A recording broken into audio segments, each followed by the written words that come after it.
all used to have childhood games back when we were young, and now is the time to actually look back at those games and play them on my PC in this episode of Broski Plays Childhood Games. So in this series I will try out games that I used to play in my childhood. Games on the Gameboy Advance, games on the PC, games on the Nintendo Wii, on the Nintendo DS, even on systems like PlayStation 1, PlayStation 2, literally all sorts of systems, and try them out to see if they are still as good as they are today. So if you guys enjoy this series, let me know in the comment section below, and without further ado, let's start with the first game that I'm going to be showing you, and that first game is going to be none other than Gran Turismo 3 A-Spec.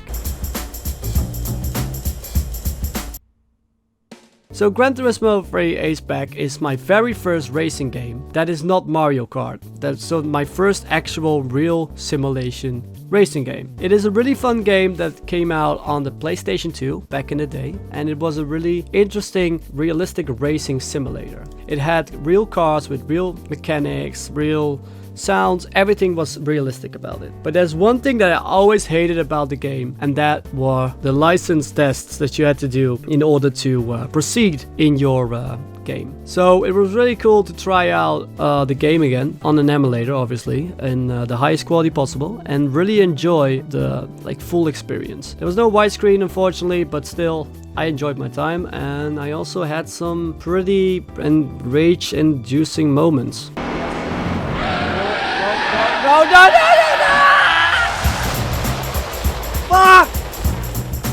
Ah!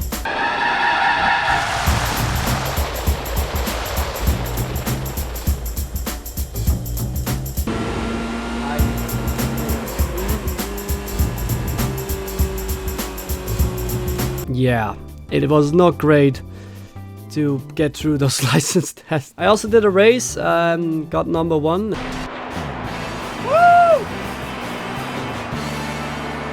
Yeah! Let's go! Mazda MX-5, baby!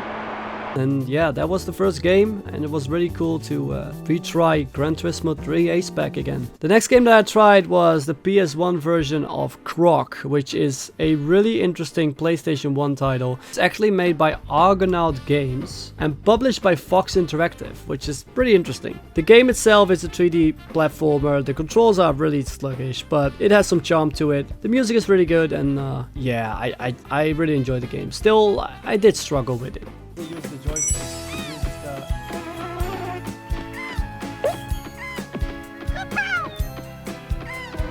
Please use the joystick. 1, 2, 5, I believe. No. Ah, no, no, no. Ooh, ooh. Ooh, that barely helped. Yeah. But anyway, that was a really fun game to play. I enjoyed it. There were some cool levels. The platform is pretty good, but the controls are pretty sluggish. But hey, that's what you can expect from a game that is made for the PS1, which frankly also came out on the PC, and I didn't know about that, so that's interesting. The next game that I tried out was one that was really dear to me. It's a game that not many people know about because it's a game that is actually on the PC, and it's Spy Fox in Dry Cereal. So this game has tons of humor. It's a point-and-click game made for kids, and funny story, we used to rent games for the PC in our local library. You could literally just pick a game and rent it for I don't know how many days, and you could play it, and one of which was Spy Fox. And yeah, it was a really interesting game. I played it a lot back in the day, but I didn't understand a single word of what they were saying because of the fact that I didn't know English. Because if you guys don't know, I am Dutch and English is not my native language. So it was really interesting to play this game and see all the cool little gags that were happening. Now this is a real TV dinner. Right. Now that's a person-to-person phone call. Glad you could drop in, Spy Fox. Oh, I Hello, love his monkey. jokes. That's Monkey Penny. Hello, monkey. So what do you think? And this is a... A toothbrush. And I sure could use one after that airplane meal. Oh no, no, Don't put that in your mouth. It's He not wants to a use regular the- toothbrush. It's a special...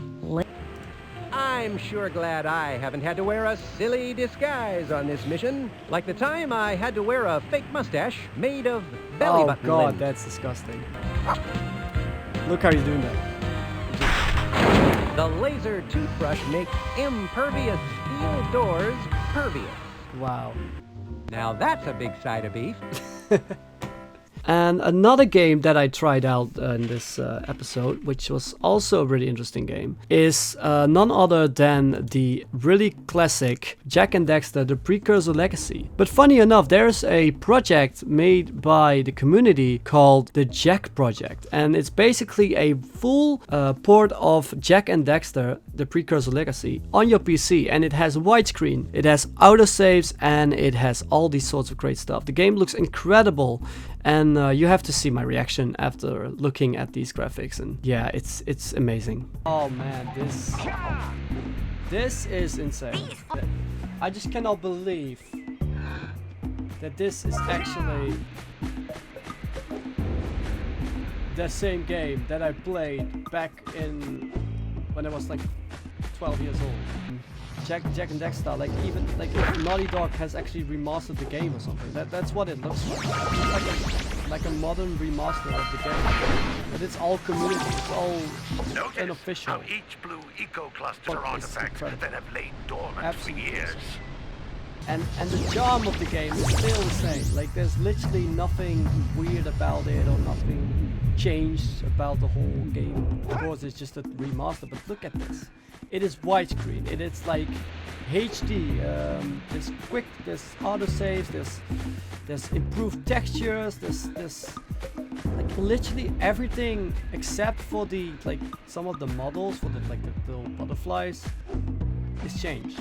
We got the moves, eh, Jak? We'd love to stay and chat, Big Green, but we're itching to get on with our adventures. Fine, fine. Adventure away then. And while you're out, I love the sarcasm. Why don't you make yourself adventuring? Useful? Now, all of you, get out of here! Wow. Get out of here! The whole thing screams. Like the whole screen is just shaking. So the final game that I tried out was a Game Boy Advance game that I played a ton back in the day. It is based on the Animaniacs series, and it was called Animaniacs Lights Camera Action. It's an isometric kind of objective game where you have to try and finish a movie. And yeah, the controls are pretty sluggish, but it's a kind of fun game. I actually managed to finish the first level, which was quite rage-inducing because yeah, just watch. Pirates with whoa, who are you? Oh no! You have to hit him, right? What? I don't know what to do. Gee, what do you expect me to do? Do I try to hit him? Oh, now I got bones, so now I throw these bones. And I let these dogs come to them, right? No! I missed! Really? I did it. No! What? I'm so confused. I don't know what to do. There we go. And then...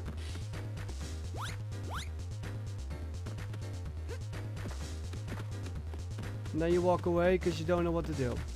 How do I defeat them? Oh, do I throw the bones at them and then...